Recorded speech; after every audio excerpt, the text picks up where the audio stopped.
இன்றைய நற்செய்தி யோவான் எழுதிய தூய நற்செய்தியிலிருந்து வாசகம். ஆண்டவரே, மாட்சி உமக்கே. முதல் அதிகாரம், இறைவார்த்தைகள் 19 முதல் 28 முடிய. அக்காலத்தில் எருசலேமில் உள்ள யூதர்கள் குருக்களையும் லேவியர்களையும் யோவானிடம் அனுப்பி, நீர் யார் என்று கேட்டபோது அவர், நான் மெசியா அல்ல என்று அறிவித்தார். இதை அவர் வெளிப்படையாக கூறி மறுக்காமல் ஒப்புக்கொண்டார். அப்போது, அப்படியானால் நீர் யார்? நீர் எலியாவா என்று அவர்கள் கேட்க, அவர், நான் அல்ல என்றார். நீர்தாம் வரவேண்டிய இறைவாக்கினரா என்று கேட்டபோதும் அவர் இல்லை என்று மறுமொழி கூறினார். அவர்கள் அவரிடம், நீர் யார்? எங்களை அனுப்பியவர்களிடம் நாங்கள் மறுமொழி சொல்லியாக வேண்டும். எனவே உம்மை பற்றி என்ன சொல்கிறீர் என்று கேட்டார்கள். அதற்கு அவர், ஆண்டவருக்காக வழியை செம்மையாக்குங்கள் என பாலை நிலத்தில் குரல் ஒன்று கேட்கிறது என்று இறைவாக்கினர் எசாயா உரைத்தது என்னை பற்றியே என்றார். பரிசேயரால் அனுப்பப்பட்ட அவர்கள் அவரிடம், நீர் மெசியாவோ எலியாவோ வரவேண்டிய இறைவாக்கினரோ அல்லவென்றால் ஏன் திருமுழுக்கு கொடுக்கிறீர் என்று கேட்டார்கள். யோவான் அவர்களிடம், நான் தண்ணீரால் திருமுழுக்கு கொடுக்கிறேன். நீங்கள் அறியாத ஒருவர் உங்களிடையே நிற்கிறார். அவர் எனக்கு பின் வருபவர். அவருடைய மிதியடிவாரை அவிழ்க்க கூட எனக்கு தகுதியில்லை என்றார். இவை யாவும் யோர்தான் ஆற்றுக்கு அக்கரையில் உள்ள பெத்தானியாவில் நிகழ்ந்தன. அங்குதான் யோவான் திருமுழுக்கு கொடுத்து கொண்டிருந்தார். ஆண்டவரின் அருள்வாக்கு. கிறிஸ்துவே உமக்கு புகழ். என் ஆண்டவர் இயேசுவில் அன்பார்ந்த சகோதர சகோதரிகளே, உங்கள் அனைவரையும் பிறந்திருக்கும் பாலன் இயேசு கிறிஸ்துவின் பெயரிலே அன்போடு வாழ்த்துகின்றேன். உங்கள் அனைவருக்காகவும் நான் திருப்பலி ஒப்பு கொடுத்து சிறப்பாக ஜெபிக்கின்றேன். இந்த புதிய ஆண்டு உங்களுக்கும் உங்கள் குடும்பத்தாருக்கும் ஆசீர்வாதமானதாய் இருக்க வேண்டும் என்று நான் சிறப்பாக ஜெபிக்கிறேன். அன்பார்ந்தவர்களே, இன்றைய நற்செய்தியிலே திருமுழுக்கு யோவானிடத்திலே கேள்வி கேட்கப்படுவதை பார்க்கிறோம். எருசலேமில் உள்ள யூதர்கள் குருக்களையும் லேவியர்களையும் யோவானிடத்திலே அனுப்பி இந்த கேள்விகளை எல்லாம் கேட்கிறார்கள். நீர் யார் என்று முதலிலே கேட்கிறார்கள். ஏனென்றால் திருமுழுக்கு யோவானை இவர்தான் வரவேண்டிய இறைவாக்கினர் என்றும் இவர்தான் மெசியா என்றும் மக்கள் நம்பிக்கொண்டிருந்தார்கள். எனவே அந்த அடிப்படையிலே கேள்விகள் கேட்கப்படுகின்றன. திருமுழுக்கு யோவான் நினைத்திருந்தால், ஆம், நான் தான் மெசியா, நான் தான் நீங்கள் எதிர்பார்த்தவர் என்று சொல்லி இருக்கலாம். ஏனென்றால் மக்களும் யூத தலைவர்களும் லேவியர்களும் குருக்களும் கூட அப்படிதான் நம்பிக்கொண்டிருந்தார்கள். திருமுழுக்கு யோவானுடைய செயல்கள் அப்படி இருந்தன. அதிகாரம் கொண்ட போதனை அவரிடத்தில் இருந்தது. அவர் பின்னே மக்கள் கூட்டம் கூட்டமாய் சென்று கொண்டிருந்தார்கள். அவரை விட மேலான ஒருவரோடு ஒப்பிட்டு நீர்தான் மெசியா, நீர்தான் இறைவாக்கினர் என்றெல்லாம் கேள்வி கேட்கிற பொழுது ஆம் என்று சொல்லியிருந்தால் அந்த மக்கள் ஒருவேளை கொண்டாடி இருப்பார்கள். ஆனால் இந்த இடத்தில்தான் நாம் திருமுழுக்கு யோவானிடத்திலே மிகச் சிறப்பான ஒரு பண்பை கற்றுக்கொள்ள வேண்டும். நீர் யார் என்று அவர்கள் கேட்டபொழுது நான் மெசியா அல்ல என்று சொல்லுகிறார். இன்று பல நேரங்களிலே நாம் சொல்லாத ஒரு பதிலை இங்கே திருமுழுக்கு யோவான் சொல்லுகிறார். அதே போல நீர் எலியாவா என்ற கேள்வியை கேட்கிற பொழுதும் நான் அல்ல என்று சொல்லுகிறார். நீர்தான் வரவேண்டிய இறைவாக்கினரா என்று கேட்ட பொழுதும் இல்லை என்று சொல்லுகிறார். மறுத்து பேசுகிறார். அது உண்மை அல்ல. உண்மை என்ன? நான் ஆண்டவருடைய பாதையை செம்மையாக்க வந்த ஒரு ஊழியன். மெசியாவினுடைய காலடி மிதியினுடைய வாரை அவிழ்க்க கூட எனக்கு தகுதி இல்லை என்று தாழ்ச்சியோடு சொல்லுகிறார். நம்மை யாராவது புகழ்ந்தால், உயர்வாக பேசினால், அந்த இடத்தில்தான் நாம் அடிமையாய் போய்விடுகிறோம். ஏன், அவர்களே நம்பிக்கொண்டிருக்கிறார்களே, நாம் ஆம் என்று ஒரு வார்த்தை சொல்லிவிட்டால் எல்லாம் முடிந்துவிடும் என்று சொல்லி மிக எளிதாக நாம் ஏமாற்றிக் கொண்டிருக்கிறோம்.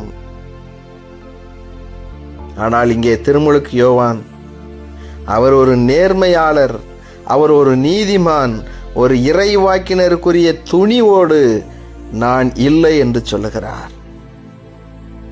ஆம் அன்பிற்குரியவர்களே, இல்லை என்று சொல்லுவதற்கு ஒரு தனி தைரியம் தேவைப்படுகிறது.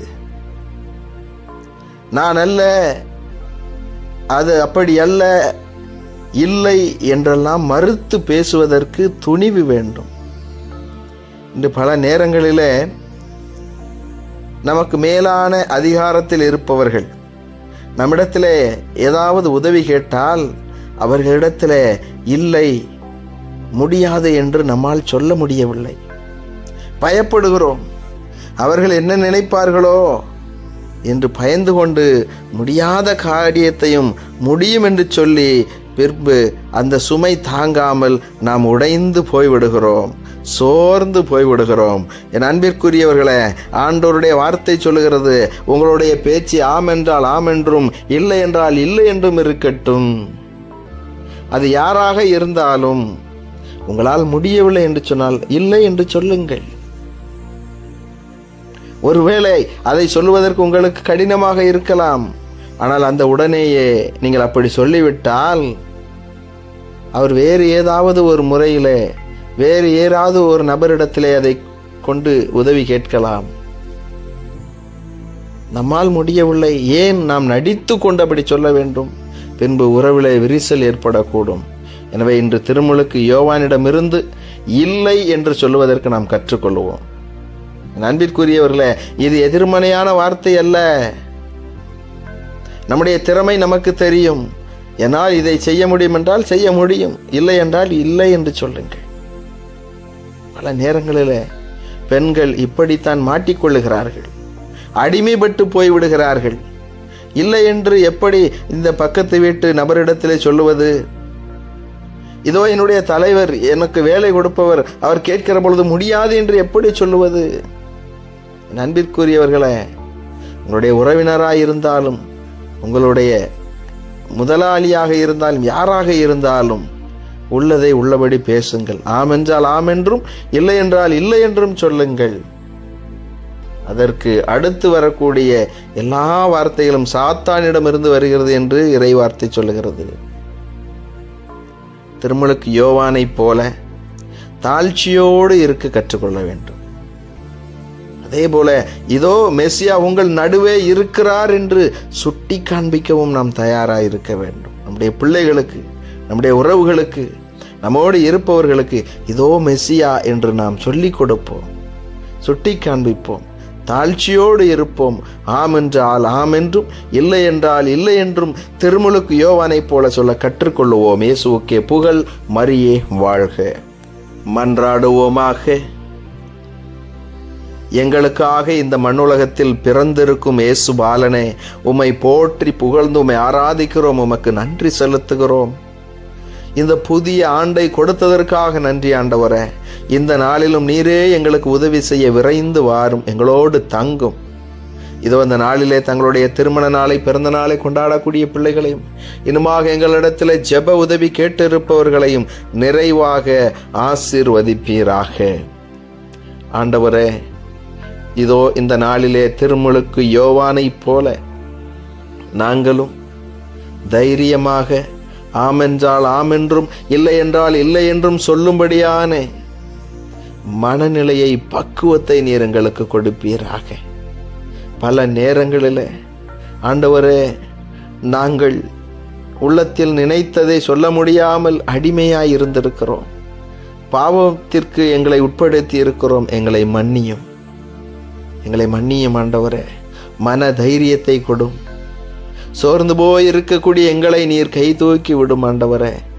இதோ இந்த நாளிலும் நோயாளர்களை எல்லாம் ஒப்பு கொடுத்து ஜெபிக்கிறோம். ஆண்டவரே, நீரே அவர்களை தொட்டு ஆசீர்வதிப்பீராக. மீண்டும் அவர்கள் எழுந்து நடக்கும்படியாய் செய்வீராக. இதோ இந்த நாளிலும் கூட படித்து கொண்டிருக்கக்கூடிய பிள்ளைகளை எல்லாம் ஒப்பு கொடுக்கிறோம். ஆண்டவரே, இதோ இந்த பிள்ளைகள் எல்லாம் கல்வியிலும் ஒழுக்கத்திலும் ஞானத்திலும் தெய்வ பயத்திலும் சிறந்து வளரும்படியாக, இந்த தேசத்தின் நல்ல தலைவர்களாய் உருவாகும்படியாய் ஆசீர்வதிப்பீராக. இதோ திருமுழுக்கு யோவானை போல இயேசு ஆண்டவரை எல்லாரிடத்திலும், குறிப்பாக எங்களுடைய குடும்பத்தில் உள்ளவர்களிடத்திலே நாங்கள் சொல்லிக் கொடுக்கும்படியான ஞானத்தை, ஆன்மீக ஆற்றலை, விவிலிய அறிவை, ஆண்டவரே உம்முடைய அனுபவத்தை நீர் எங்களுக்கு தர வேண்டுமாய் ஜெபிக்கிறோம். எந்த விபத்தும், எந்த நோய் நொடிகளும், எந்த தீய எண்ணங்களும், எந்த போதை பழக்க வழக்கங்களும் எங்களை நெருங்காதபடியாய் அரணும் கோட்டையுமாக இருந்து ஆண்டவரே நீர் எங்களை பாதுகாப்பீராக. இதோ இந்த நாளிலும் திருமண காரியங்களுக்காகவும், குழந்தை செல்வத்திற்காகவும், வேலை வாய்ப்பிற்காகவும் ஜெபிக்கக்கூடிய பிள்ளைகளை எல்லாம் ஒப்பு கொடுக்கிறோம். ஆண்டவரே, இந்த பிள்ளைகளுடைய கண்ணீரை துடைத்தருளும். இந்த புதிய ஆண்டிலே நாங்கள் நினைத்திருக்கக்கூடிய எல்லா நன்மையான காரியங்களும் எங்களுக்கு கைகூடும்படியாக ஆண்டவரே நீர் ஆசீர்வதிப்பீராக. இயற்கை சீற்றங்களினால் பாதிக்கப்பட்டிருக்கக்கூடிய பிள்ளைகள் மீண்டு வரும்படியாய் அவர்களை ஆசீர்வதித்து வழி நடத்த வேண்டுமாய் எங்கள் மீட்பராகிய கிறிஸ்து வழியாக தந்தையே உம்மை நோக்கி நம்பிக்கையோடு ஒப்பு கொடுத்து மன்றாடுகிறோம். ஆமென்.